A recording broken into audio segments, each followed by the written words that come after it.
Bismillah, assalamualaikum warahmatullahi wabarakatuh, teman-teman kelas 8 yang dirahmati Allah. Sebagaimana telah disampaikan sebelumnya pada pembahasan materi tentang tekanan pada zat dan penerapannya, bahwa untuk contoh soal yang sifatnya rumus-rumus akan disampaikan melalui video yang terpisah. Nah, pada kali ini Bapak akan sampaikan ada 7 contoh soal ya yang akan kita bahas ya, dan teman-teman tolong disimak dengan baik agar memiliki pemahaman yang baik tentang materi kali ini. Langsung saja kita masuk ke soal yang pertama. Di sini ada sebuah gambar, kita lihat di sini ya, ada benda X dan benda Y yang terletak dalam minyak bermassa jenis 800 kg per meter kubik. Tekanan hidrostatis yang dialami benda X itu sebesar 16.000 Newton per meter persegi dan benda Y sebesar 20.000 Newton per meter persegi. Percepatan gravitasinya 10 meter per second kuadrat. Yang ditanyakan adalah selisih kedalaman X dan Y. Nah, kira-kira dalamnya X berapa, Y-nya berapa, kemudian selisihnya berapa antara X dengan Y. Jadi teman-teman sudah tahu ya, untuk mengerjakan soal ini cari dulu tinggi dari X, kemudian cari tinggi dari Y, baru dikurangi ketinggiannya antara X dengan Y. Di sini yang lebih dalam adalah Y dan yang dangkal adalah X ya. Kenapa? Karena dihitungnya dari permukaan ya, dihitung dari permukaan. Yuk kita hitung pertama dari X terlebih dahulu. Diketahui di sini tekanan hidrostatis X pH X itu adalah 16.000 Newton per meter persegi. Kemudian untuk tekanan hidrostatis Y itu adalah 20.000 Newton per meter persegi. Kemudian untuk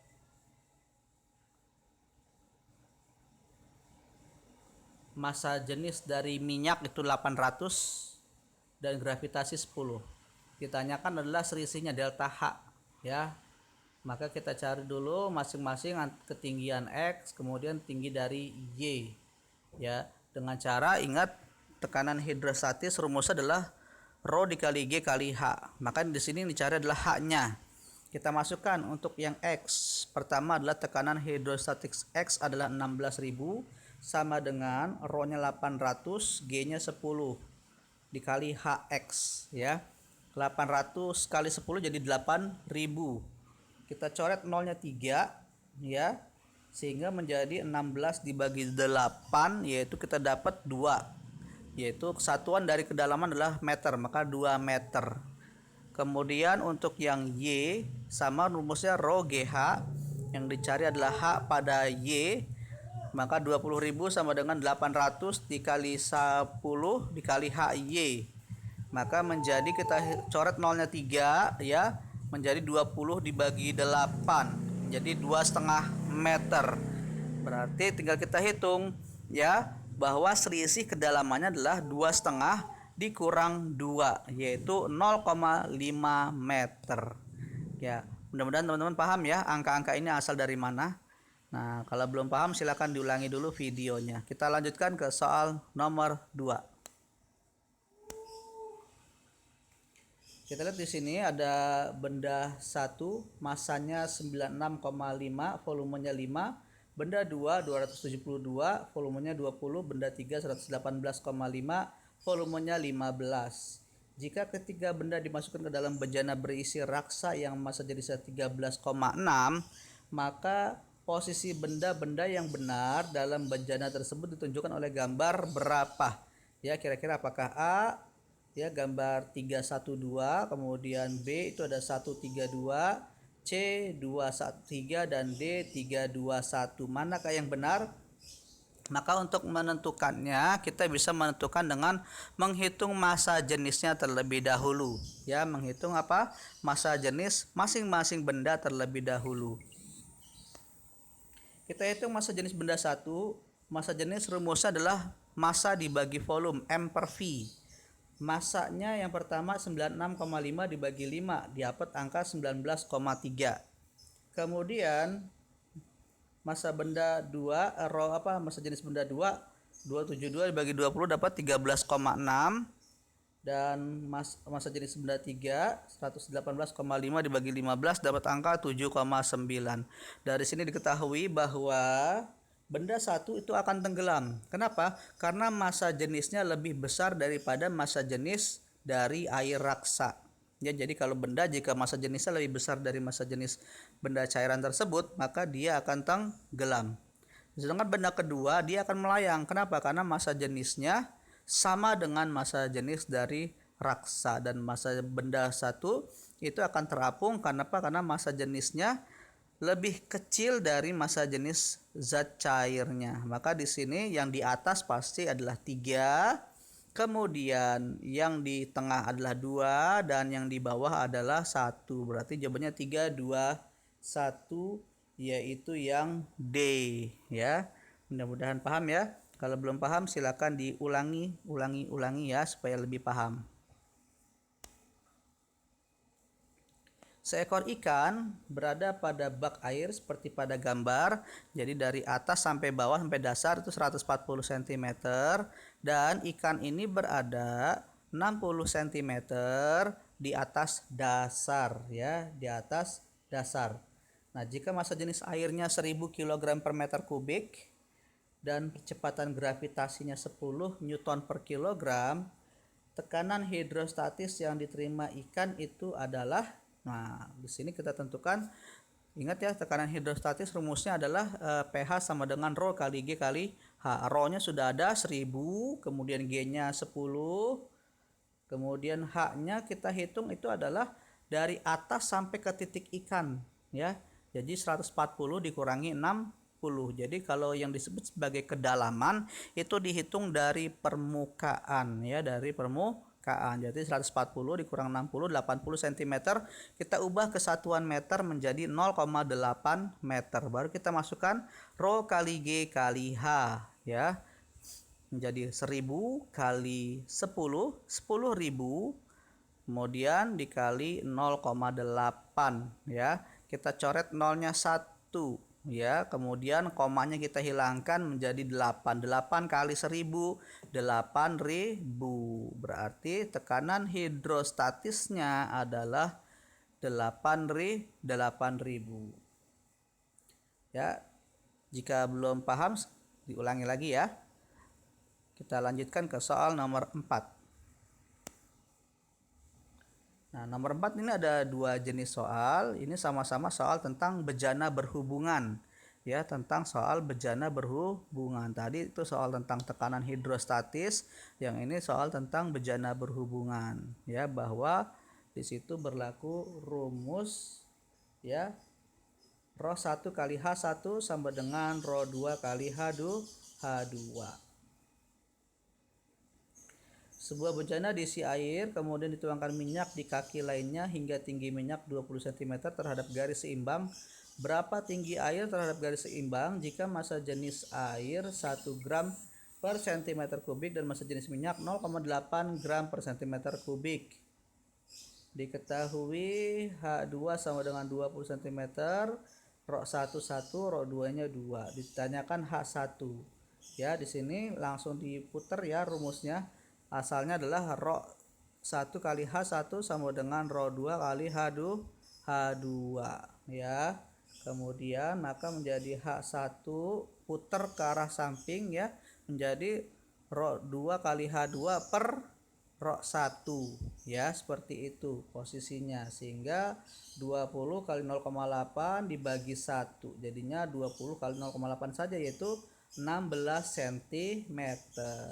Ya, jadi tinggi airnya adalah terhadap garis seimbang adalah 16 cm. Kemudian sebuah bejana berhubungan mempunyai luas penampang yang sama di semua bagiannya. Di pipa kiri ada air setinggi 16 cm, sedangkan pipa kanan ada alkohol dengan tinggi 20 cm. Jika massa jenis air 1, berapa massa jenis alkohol? Ya, sama seperti tadi ya. Tinggal dihitung. Di sini tanyakan adalah rho 2-nya. Berarti rho 2 nanti P1 kali H1 dibagi H2 ya. Tinggal seperti itu saja ya, jadi dibalik-balik saja, diputar-putar. Kalau belum paham silakan nanti berkomentar, Pak saya belum paham soal nomor 4. Nanti akan kita ulas kembali dalam bentuk soal yang berbeda ya, supaya lebih memahami lagi soal tentang bejana berhubungan. 1 dikali 16 ya, rho 1 H1 1 kali 16, kemudian H2 nya 20, berarti 16 bagi 20 0,8, tinggal 1 kali 0,8 berarti 0,8 gram per cm kubik ya. Kita lanjutkan ke soal nomor 5. Nah, di sini ada dongkrak hidrolik memiliki luas penampang 0,04 meter persegi dan 0,10 meter persegi. Apabila gaya masukan adalah 5 Newton, berapa gaya keluaran maksimum? Artinya kita ini memberikan gaya 5 ya. Tangan kita memberikan gaya 5, kira-kira gaya yang dihasilkan terhadap benda yang nanti diberikan itu berapa besarannya ya. Itu bisa kita hitung ya. Di sini A1 0,04, A2 0,10, F1 sama dengan 5. Berapa F2-nya? Rumusnya adalah pada pompa hidrolik itu berlaku F1 per A1 sama dengan F2 per A2. Maka kita masukkan F1-nya 5 per 0,04. Ya, 5 per 0,04 bisa dibagi, hasil dapat 125.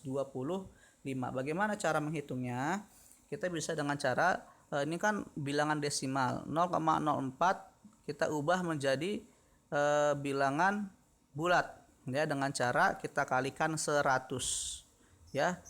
Kenapa? Karena 0,04 itu bilangan desimalnya ada 2 angka di belakang koma ya, 2 angka belakang koma, dan 2 angka belakang koma ini setara dengan 100 ya. Untuk pengkaliannya supaya dia jadi bilangan bulat ya, supaya dia jadi bilangan bulat dikalikan 100. Kalau bawah kali 100 maka atas kali 100, sehingga 100 kali 5 100 kali 0,04 menjadi 500 dibagi 4, seperti itu ya. 500 bagi 4 berapa? 125. Itu supaya kita mudah dalam menghitungnya. Kita bisa menjadikan bilangan desimal menjadi bilangan bulat dengan cara dikali angka 10, 100, 1000, tergantung berapa banyak koma yang dimiliki oleh bilangan desimal tersebut. Di sini bilangan desimalnya punya 2 angka belakang koma, maka kita berikan dia angka 100 ya. Angka berapa? 100. Kenapa? Karena 100 punya 2 angka 0 ya, disesuaikan ya. Jadi kalau dia 2 angka belakang koma maka kalikan 100. Kalau dia 3 angka belakang koma kalikan 1000. Jika dia 1 angka belakang koma kalikan 10. Ingat, untuk mengalikannya kalau pembagian atau perkaliannya atas bawah dibagi ya, atau atas bawahnya sama-sama dikali ya. Jadi 100 kali 5 100 kali 0,04. Jangan yang bawah saja yang dikali, tapi atasnya tidak dikali. Jadi atas bawah sama-sama dikali. 100 kali 5 100 kali 0,04, jadi 500 dibagi 4 didapat angka 125. Kemudian tinggal 125 ini dikali 0,10. 0,10 nya pindah ke belakang, ke samping ya. Pindah ke samping, jadi 125 kali 0,1 itu kalau sebuah angka dikalikan dengan bilangan desimal maka sama saja dia menjadikan bilangan bulat tersebut menjadi memiliki desimal di belakangnya. Di sini dia dikali dengan 1 angka di belakang koma, maka nanti hasilnya harus 1 angka belakang koma. Apalagi ini mudah ya, 125 dikali 0,1, berarti nantinya tinggal kasih koma di belakangnya di angka 5, berarti 12,5 ya. Untuk cara pengalian bilangan desimal seperti ini mungkin bisa ditanyakan ke guru matematika nanti ya, karena ini sangat mudah sekali. Dan nanti insya Allah kita akan pelajari lebih lanjut pada pembelajaran yang akan datang. Kita lanjutkan ke soal berikutnya. Nah, kali ini kita akan masuk ke soal tentang hukum Archimedes. Ya, di sini ada sebuah balok bermasa 2 kg di udara. Jadi di udara dia 2 kg. Bila volume bak 2000 cm3, tentukan berat balok dalam air yang memiliki massa jenis 1000 kg per meter kubik. masanya adalah 2 kg, volumenya 2000 cm3, diubah ke meter kubik ya, diubah ke meter kubik. Kenapa? Karena di sini semuanya satuannya menggunakan meter kubik. Nah, untuk mengubahnya di sini teman-teman harus tahu bahwa sentimeter kubik ke desimeter kubik itu naiknya 1000. Kemudian desimeter kubik ke meter kubik naik 1000 lagi. Berarti sentimeter kubik ke meter kubik 1000 kali 1000 yaitu 1 juta. Sehingga 2000 dibagi 1 juta yaitu 0,002 ya, 0,002 meter kubik. Maka inilah dari mana angka 0,002 meter kubik, yaitu 2000 dibagi 1 juta ya, 2000 dibagi 1 juta. Kemudian massa jenisnya 1000 kg per meter kubik. Ditanyakan di sinilah W aksen, yaitu berat benda dalam air. Nah, berat benda dalam air itu bisa dihitung dengan cara sama dengan berat benda di udara dikurangi oleh gaya angkat ke atas atau FA. Di mana FA rumusnya adalah rho GV ya, rho GV.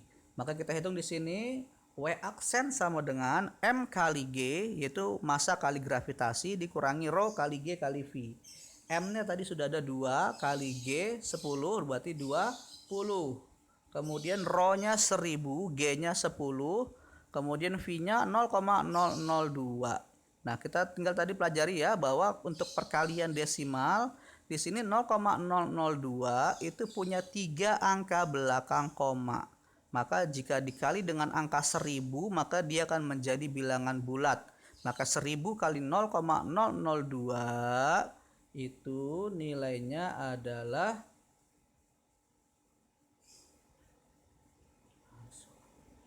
2 ya, 2 dikali 10 maka dia 20 ya. Ini sepertinya harusnya volume baknya 1000 ya. Volume baknya 1000. Kalau volume baknya 1000 maka ini benar ya. Kita hitung ulang ya. Volume baknya kita anggap 1000 maka volumenya menjadi 0,001 ya. 0,001. Karena kalau 0,002 maka nanti hasilnya berat benda dalam air 0. Ya, berat benda dalam air menjadi 0 ya. Maka kita hitung 0,002. 001 ya. 0,001 ya, 1000 kali 0,001 kita anggap 0,001 ya. Tadi kan kita tuliskan di situ dia volume baknya adalah 2000 ya, kita jadikan 1000 supaya hasilnya sama 10 ya, karena kalau volume baknya 2000 maka nanti hasilnya 0 ya. Supaya hasilnya sama 10 kita jadikan volume baknya 1000 saja, 1000 cm3, sehingga volumenya jadi 0,001 sesuai dengan yang di sini menjadi 1000 kali 10 kali 0,001 menjadi 10. 20 dikurang 10 itu hasilnya 10 Newton ya. Ini ada kesalahan dalam pembuatan soalnya ya. Ada kesalahan dalam pembuatan soalnya ya. Jika belum paham silakan komen bahwa soal nomor 6 belum paham Pak. Silakan komen ya, nanti kita akan bahas kembali soal nomor 6 ini. Dan yang terakhir soal nomor 7 yaitu sebuah benda dengan volume 200 cm3 terapung dalam air.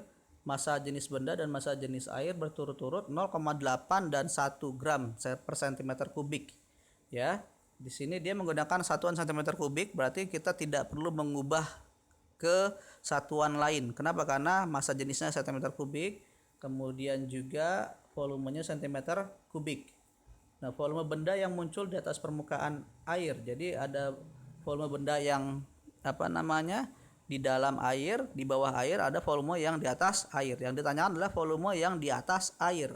Sedangkan volume benda itu terapung dalam air itu 200. Berapa yang dalam air ya? Volume benda yang muncul di atas permukaan air. Maka kita hitung di sini. Kita harus gambar dulu, lihat gambarnya, bendanya ya. Benda itu terapung disebabkan oleh gaya ke atas ya, oleh gaya ke atas yang dia memiliki V1, yaitu volume yang di atas permukaan air, dan dia ada di bawah disebabkan oleh berat benda ya yang menjadikan dia ada di bawah air, dan itu volumenya dihitung sebagai V2. Maka kita cari dulu volume benda yang terbenam terlebih dahulu, bahwa volume benda yang terbenam dalam air itu sama dengan gaya angkat ke atasnya. Maka W sama dengan FA.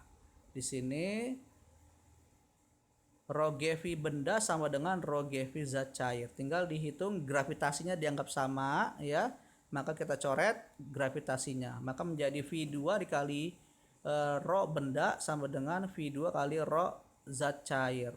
Volume benda adalah 200 ya dikali 0,8. Kemudian V2 ini volume benda yang terbenam, kita cari ya, dikalikan zat cair. 200 0,8 160, zat cair itu 1, maka berarti volume benda ya yang masuk ke dalam air itu adalah 160 cm kubik. Tinggal kita kurangi saja ya, kita kurangi saja dari volume bendanya. Berapa sih benda yang terapung di air? Tinggal kita kurangi 200 kurang 160, yaitu 40 cm kubik. Jadi volume benda yang terapung di air atau yang berada di permukaan air itu adalah 40 cm kubik. Nah, demikian pembahasan soal tentang tekanan pada zat dan penerapannya.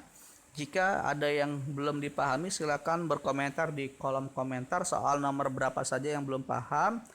Kita akan coba cari soal yang lain lagi, kita gali lagi supaya teman-teman bisa lebih paham.